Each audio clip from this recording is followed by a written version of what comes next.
Добре дојдовте на политикати.мк, најновиот аудио подкаст во просторот медиумски на Република Северна Македонија. Со мене Сашо Ордановски и со мене Боријан Јовановски. Боријан, го започнуваме овој аудио експеримент како, да кажем, пионери во овој вид на подкастирање, бидејќи има нешто подкасти во Македонија, не дека нема. Меѓутоа, мислам дека овој вид на политички подкасти повеќе одат, ако има нешто одат на радија, на телевизија и така натаму, до сега не сум видел некој значаен обид, па да видиме како ќе излезе. Па ни личи да пробаме, со нови работи. Ќе се емитуваме 2 пати неделно, во вторник и во петок, тоа значи дека ние ги снимаме подкастите во понеделник навечер и четврток навечер. Ова е важно да кажеме, бидејќи ако нешто ноќеска се случи, нема да го има во утрешните изданија. Нашата главна страница е politikanti.mk. Таму ќе може да се превземаат сите емисии, ќе ги превземаат и други медиуми, така што со обични кликања, потоа на Facebook страните, на YouTube и на сите други значени платформи за пренос на звук и видео, иако е само звук за сега, ќе може да се слуша Политиканти МК. Ајде па и ние. Ќе обработуваме по 2-3 теми секоја епизода. Ќе се обидеме да не трае долго, бидејќи мислам дека форматот од 3-40 минути е максимум што луѓето сакат и може да слушаат. Само да кажам дека ќе може да се поставуваат прашања, да се ставаат забелешки и предлози на кои ние со задоволство ќе одговараме. Така е, на info@politikanti.mk, а ова што ќе не прават фирен по социјални мрежи, да тоа не одговара. Дозволени се сите прашања, дури и добре дојдени со молба без вулгарности, толку. Да, ако е можно. Со тек на време веројатно ќе правиме и некои емисии кај што ќе викаме и по некој гостин. Ќе се трудиме тоа секојаш да биде необичен, занимлив, релевантен гостин, за некој кој не инспирира. Така е, за кој што ќе се обидеме да направиме интересни содржини, па може и ќе закачиме и некој рекламер, не се знае никогаш. Не се знае тоа, да. Добро, предлагам да тргнеме со првото издание, па да видиме како тоа понатаму ќе оди. Добро, Сашо, за прво издание мислам вака, јаки и актуелноста, налага немаме влада. 2 недели во собранието, втора недела навлегува, никако да се дојде до влада. Ако воопшто некој забележува дека нема влада. Но како и да е, мислам дека оваа тема, иако има овие други некои странични теми кои се појавуваат и кои го обнуваат вниманието на јавноста, на што и ние ќе се осврнеме, се разбира, нема да пропуштиме. Но ова сметам дека треба да се стварно продискутира, бидејќи влегуваме во една критична фаза на политичката сцена, која ќе мора некако да се расплете во некоја блиска иднина. Ова што сега се случува, мене ми личи дека е во оптек повторно некаква опција за формирање на широка коалиција или обид да се дојде до некакво двотретинско мнозинство. Сега тоа не е едноставно, но би било добро да го изразговараме. Мислам дека постои тој обид, она што беше актуелно во крајот на декември, дека се реактуализира. Морам да ти кажам дека имам впечаток дека тоа прилично, како да кажам, трапаво се прави. И дека не ми се чини дека Ковачевски е тргнат во правење широка влада, туку е тргнат во правење на некакво ново, се обидува да прави мнозинство, ама тргнаа со идеја да бидат 68, на крај може да завршат или 70 или колку треба таму, и 80, на крај може да завршат едва и со 42. Имено. Бидејќи гледам дека има спорови за овие идеи во самото СДСМ. Гледам дека онаа струмичка на линија на поредешниот премиер Заев турка еден концепт кој што гледам дека Ковачевски не е баш дека, и не само Ковачевски, дека нешто баш со расширени раце го дочекува. Имено, очигледно е тоа. Затоа и ова се одолговлечува, па уште зборуваат за разрешување на министерот за здравство, сам нема врска. Да, ова може да трае 1-2 месеци ако тргне. Да, потрае и оди кон политичка криза.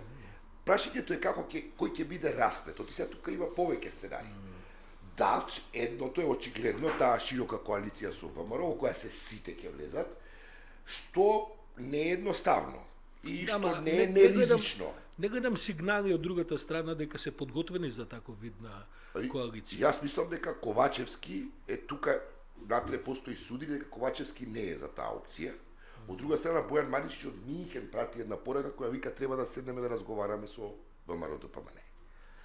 Значи, просто тој рок до ноември кога завршува скринингот и кога треба да почнат оперативни преговорите за членство во ЕУ, кога ќе ги почне Албанија, почнува да притиска. Но според мене, јас не гледам дека некој баш има идеја како тоа точно да се изведе.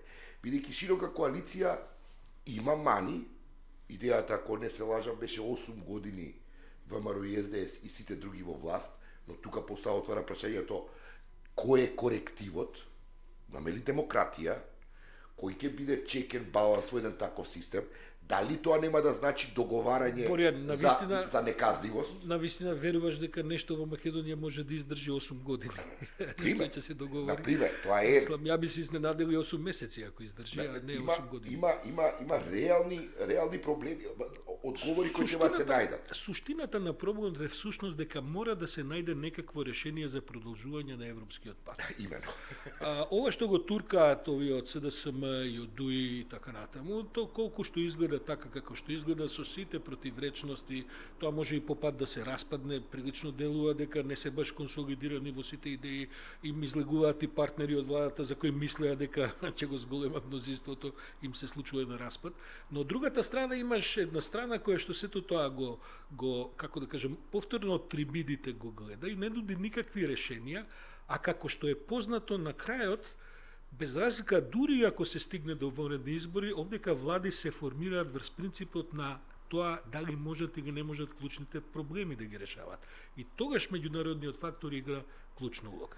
Затоа ми се чини дека ова, како да кажем, една навивачка и една наблюдувачка мисија во која влезе ВМРО ДПМН без да се обиде да стане фактор во решавањето на проблемот. Јас мислам дека они они немаат многу идеја, они се за широката коалиција, бидејќи знаат дека освојувањето на власт, без разлика со колку ќе освојат власт, ако не се промени уставот, нив ќе им остане, они нема да можат да издржат 4 години мандат во кој ќе викаат не и седат во место. Не, ја мислам Боријан дека поинаку они размислуваат.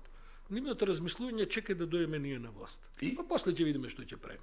Тоа е со 3 точки. Мислам дека некој од нив Клековски, не знам кој беше, некој на телевизија директно го праша, добра, што е вашиот план, ќе го кажеме кој ќе дојдеме на власт.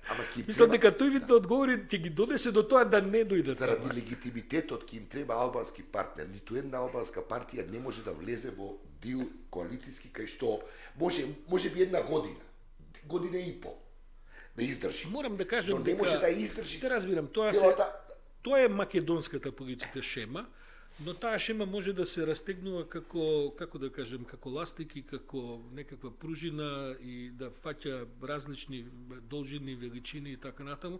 Така што не сум сигурен јани дека албанските партнери, зависи сето тоа, сите сакат да дојдат на власт, бидејќи од таму црпат потоа друг вид на енергија. А потоа прашањата ги одлагаат или ги решаваат во зависност од тоа. Треба да го издржат, Сашо. Ова ќе биде, имаме еден геополитички контекст кој е очигледно многу динамичен и ризичен при тоа.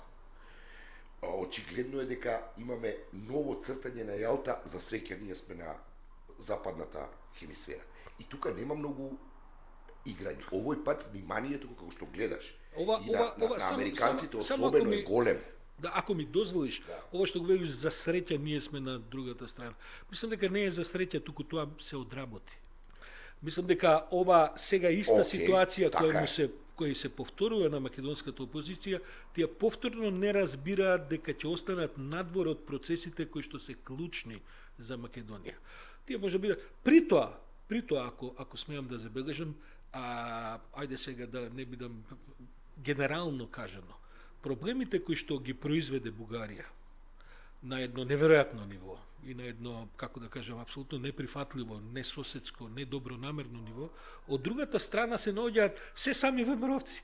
Мислам, тепачи, овие клубови што отвараат, што затвараат, овие што демонстрираат, тоа се бивши сегашни. И воопштото е бугарски комплекс.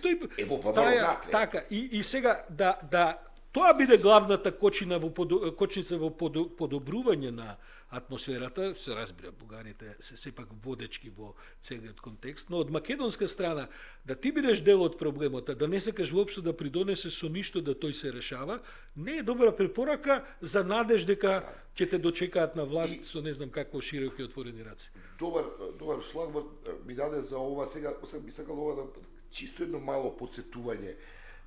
ВМРО 2 пати освојува избори, ако може да кажа промена на власт прави. Тоа е 98-ма, после Кичевскиот конгрес, која се декларира како демохристијанска партија, која европска демохристијанска, кога одат кон ИПП, нели?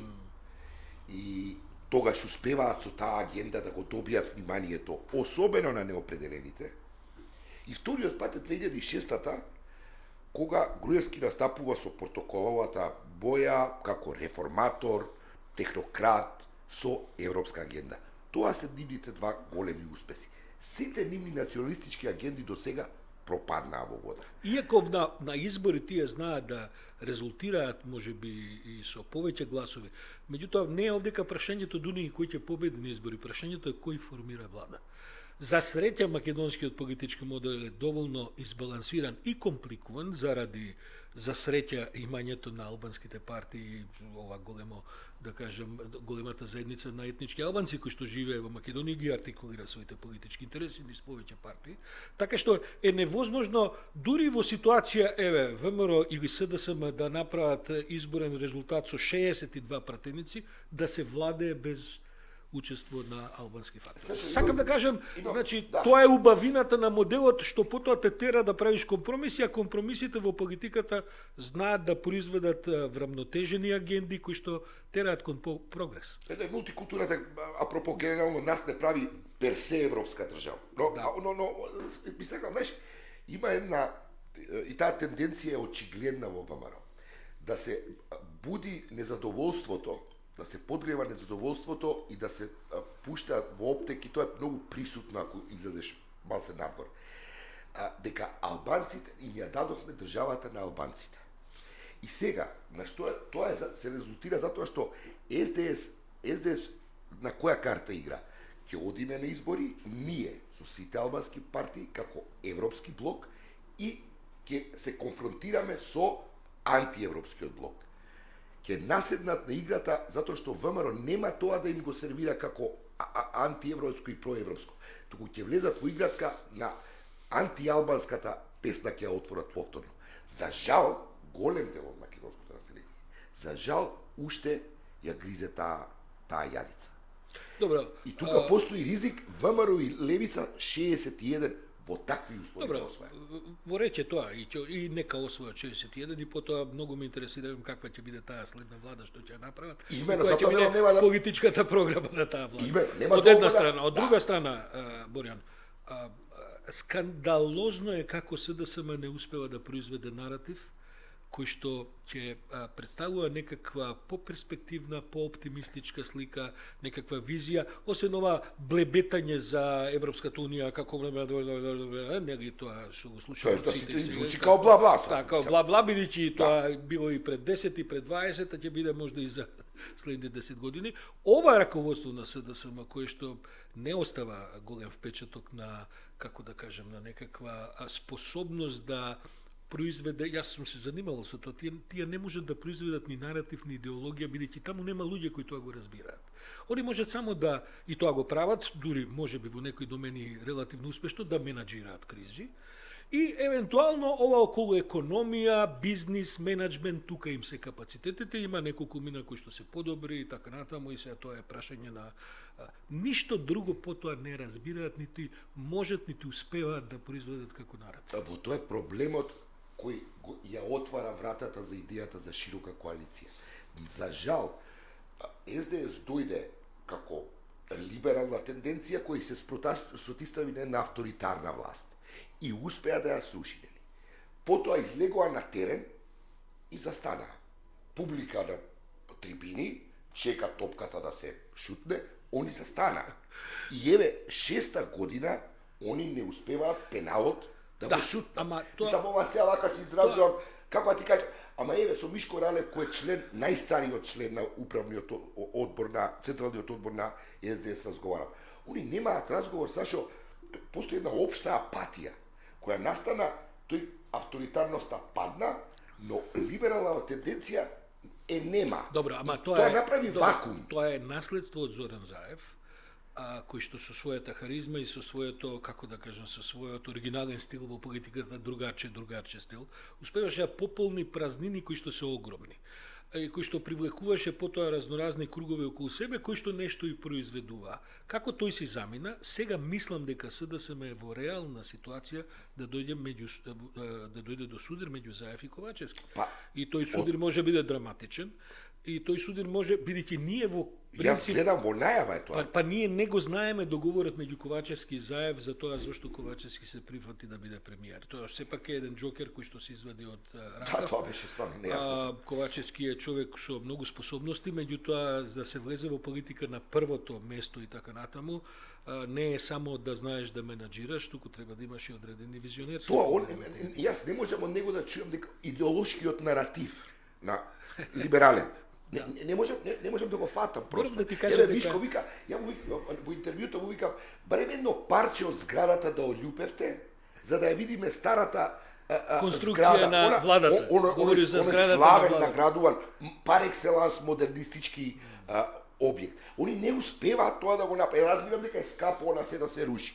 Но добро, мислам, шарената револуција сети се еден од мотивите, еден од хинтовите беше Скопје 2014, нешто што ни навлезе длабоко во идентитетот. Морам да ти кажам дека некако имам една метафора која некако ми се залепи за оваа влада, некако како да ти кажам, почнувајќи од Ковачевски па надолу, водат политика како во апостолки.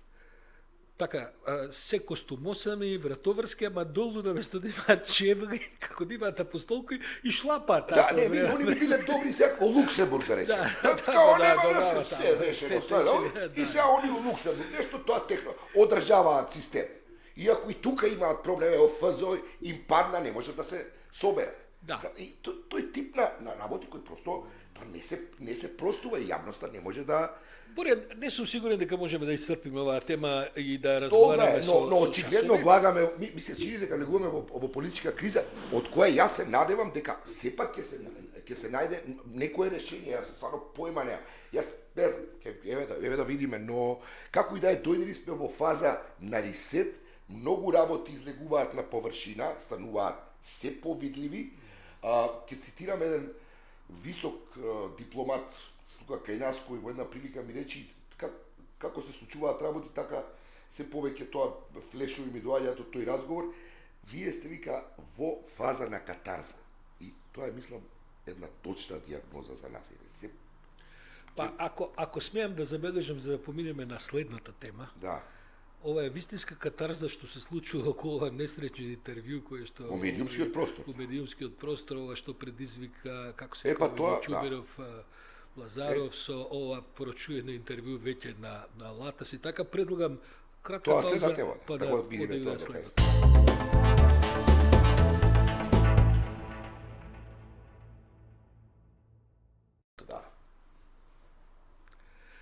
Добре дошли повторно назад во politikanti.mk, со мене Сашо Ордановски и со мене Борјан Јовановски. Борјан, како ти се чини оваа целата, како да кажам, сега веќе огромна реално реакција што се случи, веќе излези од социјални мрежи, се пренесе во традиционални медиуми, мислам дека е главна тема на разговор веќе 2-3 дена наназад, со интервјуто, како се кава и дечко јутјуберов Лазаров, или како се кава? Да. Види, Сашо, тоа е... Со Драган Павлович Латас. Види, тоа е нешто што ние и ти го знаеме со години, нешто што почна да се создава еден монструм, едно канцерогено ткиво уште во 90-те години. Ти многу добро знаеш како се создаваше. И наспроти нашите напори да некоја пристојност воведеме, не го фаворизира сите политички елити тој тип на канцерогени ткива во сите медиуми. И тие се сега, тоа е тоа. Сега ние го имаме ова многу експлиците, кога тој Латас излегува и просто се фали дека силува. Но, да се вратам на катарзата од предходната тема. Канализацијата исплива надвор. Ние и сега тој ресет кој го живееме. Од друга страна, и сад не би се бавил, пошто ми е стварно познат тој. Немаме што за него да си кажеме, ајди. Она што е добро е што имаме ситуација кога имаш јавност која ги повикува рекламерите на општествена одговорност. Бидејќи до сега кој како кому му одговараше, па тоа е доказ ситуацијата што исто така ќе го поразговараме, верувам. Се случи тоа и почнува институциите просто мораат да реагираат. Они до сега едноставно беа мртви ладни на такви појави. Морам да ти кажам дека целата лавина од реакции која се сконцентрира со право на оваа една навистина контроверзна изјава околу тоа. Мислам, самата идеја дека сега првите сексуални искуства, па овој голем, нели, да не кажем што, па ово пишува, тој скандал само по себе, под секој ниво е. Но, во тој интервју има други, ми се чини, многу позначајни сегменти, барем за, како кажем, фргање поглед наназад и една анализа. Например, во еден момент Латас раскажува епизода, во кој што тој, Дзинго Мали, Мијалков, одат кај Груевски, кај Протуџер, да ги убедуваат да го промениме името, бидејќи ако не го промениме името, ќе паднеме од власт. Значи, они разговараат цело време за тоа како да останат на власт, а не како да направат ситуација во која Македонија евентуално би напредувала или не. Ни ги интересираат, фокусирани се само на тоа како да останат на власт. Од тоа разбираме дека, како да кажем, начинот на кој што се разговара целата ситуација. Мене тој модел на така наречено комитетско новинарство ми е потполно познат. Па ги имаме повеќе колеги кои сакаат да колеги кои што мислат да му се јават на премиерот, ај сега ти утре ова кажи. Не само тоа, него не може овој министар, друже Ковачевски, како тоа ти овој министар? Мислам, луѓе кои што се представуваат за новинари, а кои што во суштина се занимаваат со политика, а не сакат да влезат со политика. Но, покој кај Латас, која е уште поважна една, да кажем, консеквенца од ова што го раскажува тие средби. Види, сите ние сме седеле со премиери и кога си во одредена доба во новинарството, треба да имаш извори кои што подразбираат лидери на партии, премиери и така натаму. И сега, Латас го убедува премиерот да се направи исчекор во проблемот со името, но тоа потоа не го преточува во прилози, интервјуа, коментари во тоа кај што он се занимава со медиумот. Напротив, ако некој го каже, тоа го прогласува за предавници. Предавници и сето тоа. Значи, тоа е едно така долно ниво на... Бидејќи јас разбирам дека Груевски од своји причини, сега би можело да утре да се занимаваме со тоа, не ја прифаќа таа теорија и заврши како што заврши. Меѓутоа, погледај го ти овој расипан начин на кој што он вика, ние бевме за тоа, ама он не прифати и они потоа, он лично продолжи да прави харанга ни својот медиум, на начин да не само ние, туку стотици па илјадници луѓе имаат директни последици од тоа. Тоа е, мислам, она дно на канализација за која што ти говориш. Која после метастазира по разни остави, па го имаш оној доказ, кој, фала Богу, конечно некој се сети дека со него има проблем.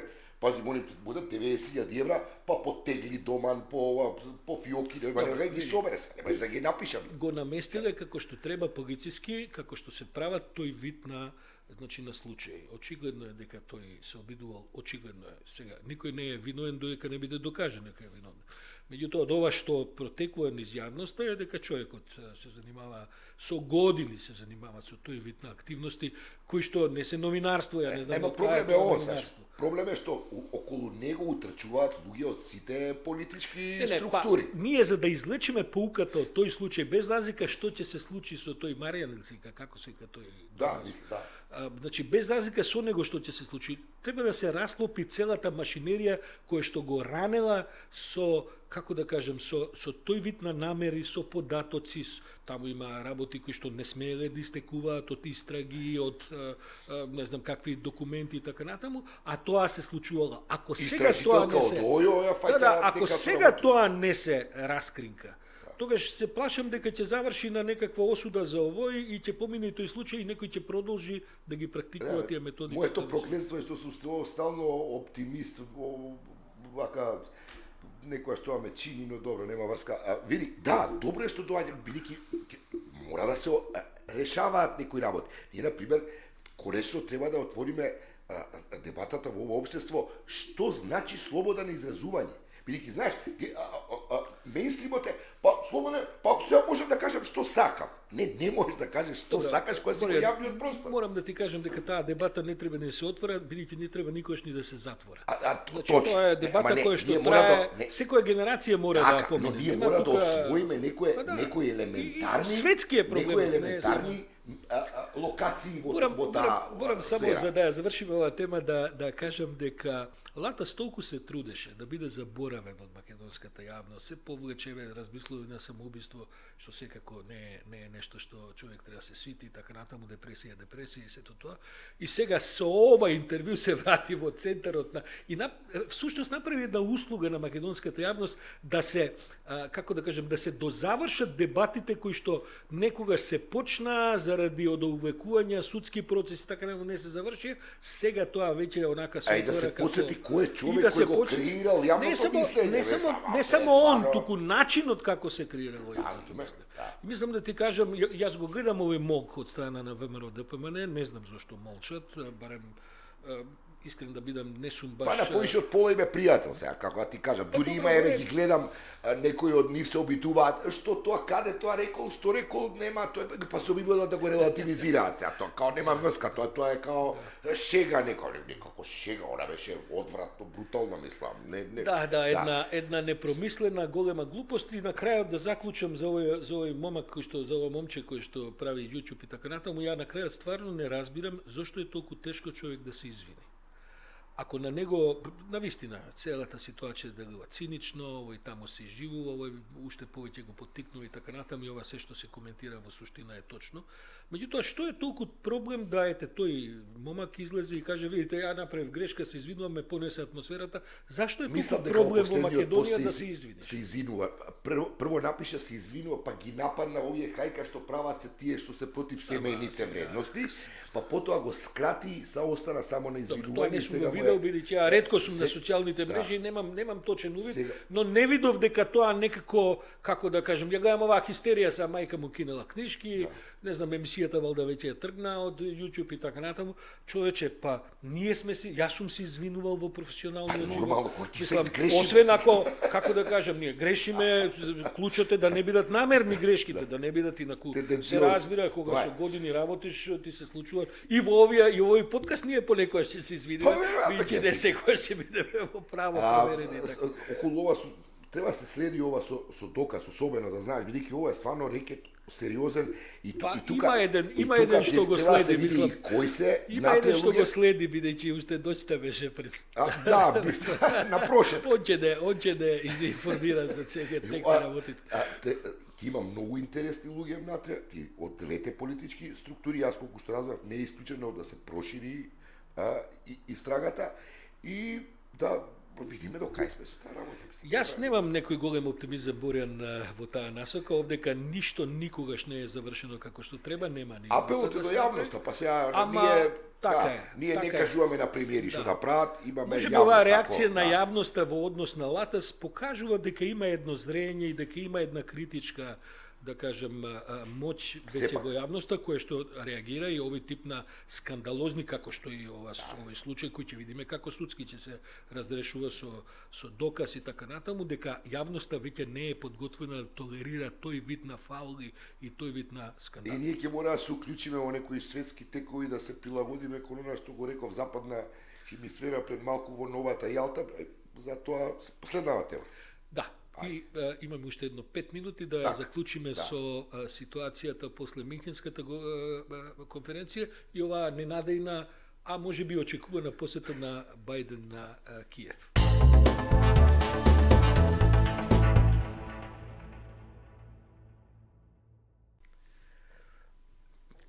Добре дошле повторно во политиканти.мк, со мене Сашо Ордановски и со мене Боријан Јовановски. Боријан, како стоиме меѓународно, се сгуснуваат работите, ние да кажем дека следната епизода што ќе имаме, бидејќи се поклопи со годишнината на нападот и инвазијата на Русија врз Украина, дека таму ќе се занимаваме малку во голем обем со тоа што се случува во Украина, но навистина последнава недела има силни Па може би во подготовка на годишнината на почетокот на војната има случувања кои што треба да ги прокоментираме.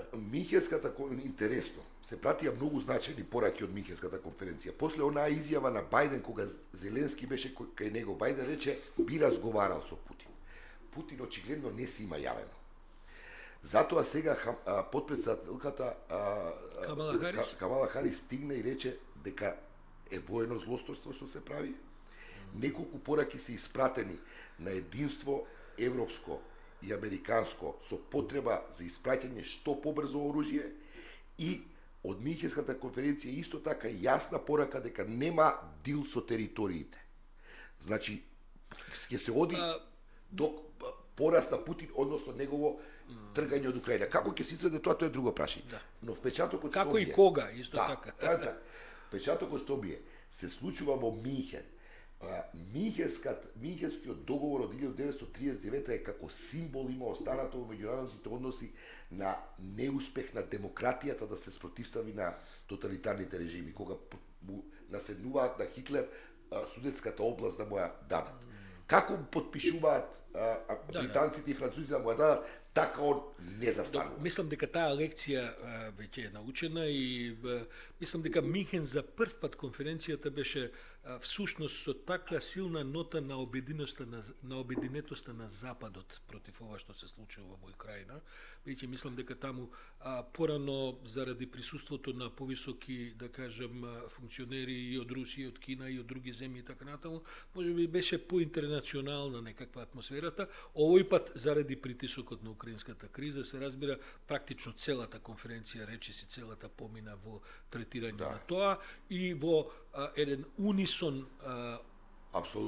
настап на целата западна демократска заедница против ова што се случува, кој на крајот се круниса и со посетата на Бајден на Киев. И ако ви дозволиш, што мислам, не знам колку е тоа, за жал, повторно влегуваме во фаза на некаква студена војна, без кога ќе се расплете овој конфликт, на Путин нема да му се дозволи да земе територија, ама ние влегуваме кон некоја нова железна завеса која ќе биде таму на границата на украинско-руската граница. И Бајден утре оди, односно денес разговара со оваа букурешката група источно европејци кои сега беа од источната дел на железната завеса, сега се од западниот, но на фронтот. Не само тоа, туку мислам дека следната фаза која што Путин ќе ја разигрува е дестабилизација на Молдова, правење проблеми во Романија, Македонија не е исклучена од тие. Значи тој во една класична фаза ќе бидејќи, знаеш, симптоматично е, односно фрапантно е тоа што практично Путин веќе нема друга никаква агенда ниту идеологија освен војната во Украина. И тој е осуден не само за тоа како што ќе се случува со него во Русија, ја немам големи надежи дека таму Русија никогаш не била демократска земја, дури не во оние неколку преодни години кога Јелцин и така натаму, тоа е инцидент. Хаос од големи размери и така натаму. Така што не верувам јас дека Путин нешто таму ќе се случува драматично и дека ќе се крене некаква руска јавност, таа не постои во такво количество за да може него да гурне од власт, но ова што ќе се случува во Украина ќе го дефинира начинот на кој што тој ќе паѓа од власт кога тоа и да биде. И ќе дефинира и ќе детерминира некои работи и кај нас, бидејќи стварно никој нема да дозволи, не е тоа колку некому е интересна Македонија. Во овие околности, констелации меѓународни, сега некоја се игра тука со русите да флиртува мало морген. Повеќе ме плаши што се случува во една Бугарија, например, што се случува во една Унгарија. Од каде што доаѓаат и овој тип на провокации кои што се апсолутно во тој контекст мора да се посматраат. И второ, се плашам дека сега Путин, тоа ќе го разговараме во следната емисија, ќе влезе во едно пролонгирање на војнава, бидејќи тој разбира дека не може да добие војната, но ќе се обиде да не ја изгуби, чекајќи ги наредните избори американски председателски, чекајќи распад на западното заедништво, ќе го одолговлечува, ќе ги малтретира сите, бидејќи тоа него ништо не му се одразува дома, бидејќи тој ниту некој го прозива за стотици илјади загинати, ранети и така натаму, ниту некој го прозива за огромни економски штети и така натаму. Го прозива, само нема каде, затоа што завршува паѓа од тераса, од бако некој се освои, многу паѓа од тераса, масово паѓање од тераса. По една изјава ќе дадат и така. Така што мислам дека за жал влегуваме во тој вид на расплет кој што ќе трае можно и долго, иако сега ние немаме кристална топка, може да се случи овој вид на кризи, ако се направи, мислам дека и украинската и руската страна сепак ќе се обидат да направат некаква офанзива, контраофанзива во наредниве недели. Се спрема, да. Да, се подготвуваат и се гледа дека тоа ќе биде, затоа што како и да се стави точка на и, на крај ќе следуваат некакви преговори, тоа е јасно, бидејќи не верувам дека ќе има потполни губитници и потполни добитници во целата оваа работа, меѓутоа може да трае со месеци. Ќе го следиме ли? Така е. Борјан, доста е за прва емисија. Па ја мислам дека е доста. Мислам, можда и претеравме, ама со тек на време ќе влеземе во форматот. Ќе ни кажа слушателите. Ќе ни кажа слушателите. Благодарам за сите оние кои што издржаа да останат со нас на politikanti.mk. Влезете, пратете пораки, бидете пристојни ако е тоа можно, ако не и тоа ќе го проследиме. Јас со задоволство, сами би со задоволство би одговарал на прашања. Колку и да се имаат. Бидејќи ние форматот ќе го развиваме, ние ќе развиеме, имаме идеи за тоа како ќе комуницираме со публиката, имаме идеи тоа да биде потоа во живо комуницирање така натаму, но да видиме севте во наредните недели како ќе побидеме, дали неколку стотици луѓе ќе да отслушаат, да видиме како тоа ќе се развие. Борјан, се слушаме во петок. Да. Благодарам уште еднаш. Поздрав.